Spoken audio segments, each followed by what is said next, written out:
मुन्ना एक छोटे से गांव में रहने वाला एक नन्हा लड़का था।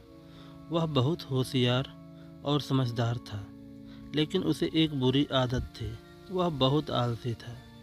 मुन्ना का आलस उसकी पढ़ाई, खेल और रोज़मर्रा के कामों में भी झलकता था। उसकी माँ अक्सर उसे समझाती कि आलस की वजह से उसके जीवन में बहुत परेशानियां आ सकती हैं, लेकिन मुन्ना की आदत नहीं बदल रही थी। एक दिन गांव में एक बड़ा मेला लगा। मुन्ना के सभी दोस्त मेले में जाने की तैयारी कर रहे थे और उसने भी जाने का फैसला किया। लेकिन मेले में जाने के लिए गांव के समीप स्थित एक बड़े पहाड़ को पार करना पड़ता था। मुन्ना ने आलस के कारण सोचा कि सुबह जल्दी उठकर जाने की बजाय वह थोड़ी देर सो ले लेगा। जब वह उठा तो दोपहर हो चुकी थी। उसके सारे दोस्त पहले ही मेला पहुंच चुके थे। मुन्ना ने जल्दबाजी में तैयार होकर पहाड़ की ओर दौड़ लगाई। रास्ते में उसने देखा कि एक बूढ़ा व्यक्ति अपने खेत में काम कर रहा था। बूढ़े व्यक्ति ने मुन्ना को बुलाकर कहा, बेटे, इस पहाड़ को पार कर मेला पहुंचने में समय लग सकता है। अगर तुम धीमी गति से चलोगे तो तुम्हें रास्ते में कठिनाई नहीं होगी।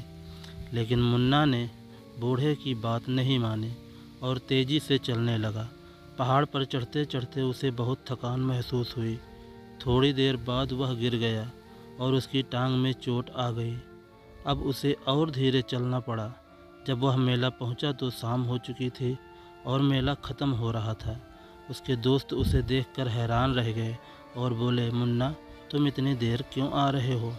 मुन्ना ने सिर झुकाते हुए जवाब दिया, मैंने सोचा थोड़ी देर में चलने में क्या गया, लेकिन अब समझ आ गया कि आलस कभी अच्छे परिणाम नहीं देता।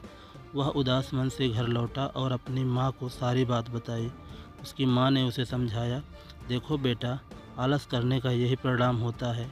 अगर तुम समय पर उठ जाते और जल्दी तैयार कर लेते तो तुम भी। मुन्ना ने इस घटना के एक बड़ा सबक सीखा। उसने कसम खाई, अब से आलस नहीं करेगा और अपनी ज़िंदगी को अच्छे तरीके से जीने की कोशिश करेगा। उसने अपने रोज़मर्रा के काम समय पर करने शुरू कर दिए और अपनी पढ़ाई पर ध्यान देने लगा।